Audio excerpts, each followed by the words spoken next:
Hello everybody, welcome back to Media Moogle. I am Ole Gamer Joe as always. Today we're taking a look at Infinite Beyond the Mind. This comes to you from Blowfish Studios and it is on the PlayStation 4, the Nintendo Switch, the Xbox One, and Steam, which is where we played it.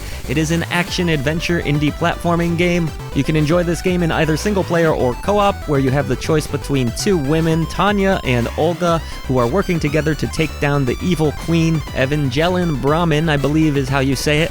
As you've likely figured out, the evil queen is trying to take over the world, and you have to stop her from doing so. You'll face 16 different levels across the Beljantaur Kingdom as you battle and slice your way through a variety of different enemy types. But the action-based gameplay is for the most part pretty simplistic. You have a slash attack, you can jump in the air, use a double jump, and you also have some abilities that you'll pick up along your way which increase the power of your character. These include mechanical wings which sprout out from one of your girls, whoever you're playing as, and can allow you to do a double jump slash attack, or a giant gun that you can charge up and blast away at enemy ships with.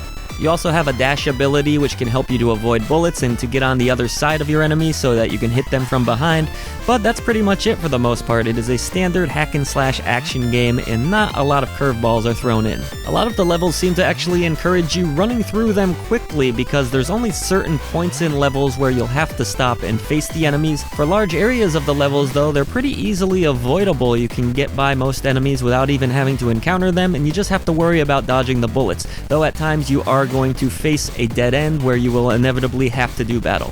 My fear in a game like this as it pertains to co-op was that maybe the co-op partner wouldn't be able to keep up with me, but it really didn't seem to be a problem surprisingly in Infinite because we had a great time working together and not generally lagging behind one another. The bigger problem that we ran into was that the jumping just feels a little bit off in this game, making for some clumsy platforming that led to what felt like a few cheap deaths that could have been avoidable, but the game's controls did not allow for us to avoid them. There are 3 difficulties to choose from, and in our time with the game we only played on normal. It felt fair for the most part though. I do wish that the platforming had been a little more responsive at times, but the actual action and slashing was not bad and it serves the purpose for the situations that you find yourself in.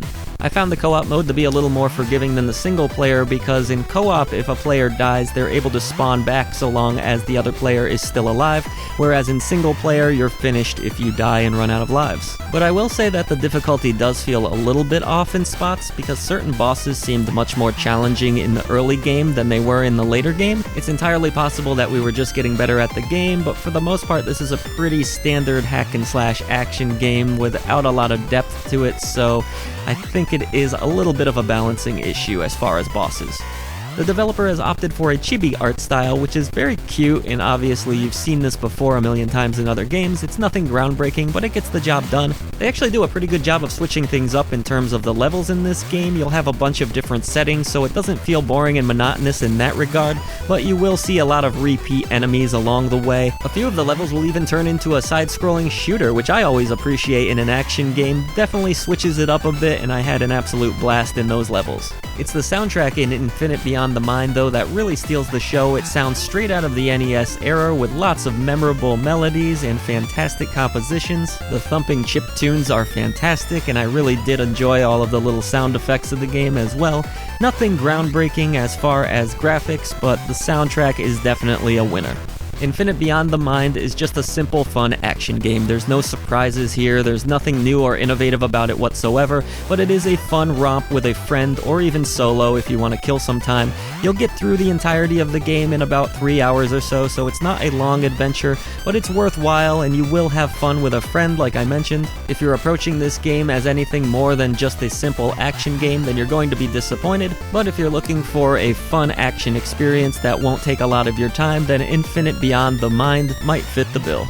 For more on Infinite Beyond the Mind and all of our other content, head on over to MediaMoogle.net where we have some great podcasts for you to check out like I Dream of Indie. And if you have enjoyed our video coverage today, please do consider hitting the subscribe button below to help us bring a voice to the voiceless in gaming. If you really like us, you can head on over to patreon.com/MediaMoogle where we have 3 great tiers to choose from, or feel free to leave a donation in the link in the description. Thank you so much for watching.